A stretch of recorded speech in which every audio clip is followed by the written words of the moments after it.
Għotja ta' kodba minn Heritage Malta se tiżdied mal-kollezzjoni tal-Militenzja fil-Librerija Anton Buttigieg fil-Palazz ta' Sant'Anton f'Ħattart. Id-donazzjoni hija ġabra estensiva ta' pubblikazzjonijiet u tinkludi kopja ta' kull pubblikazzjoni ta' Heritage Malta mill-bidu tal-2019 sa tmiem l-2025.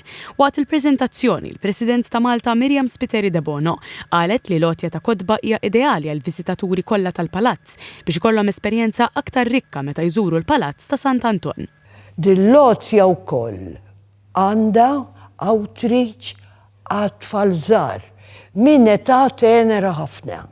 U dik aħna hawnhekk napprezzawha. Għax aħna hawnhekk qed ikollna żjajjar li kellna minn 4-5 snin.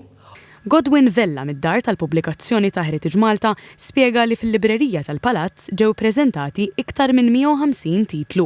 Għaldaqstant tagħti valur il-patrimonju ta' Malta Bawdex u fl-istess ħin għall-isforz tagħha biex dan it-tarif jiġi disseminat u mqassam l-udjenzi kollha b'tali mod li kull minnu interessat fis-suġġett u dawk li mhux interessati wkoll fis-suġġett ikollhom aċċess għal dan it-tarif u għaldaqstant japprezzaw iktar il-patrimonju rik li għandna fi Gżejjer Maltin.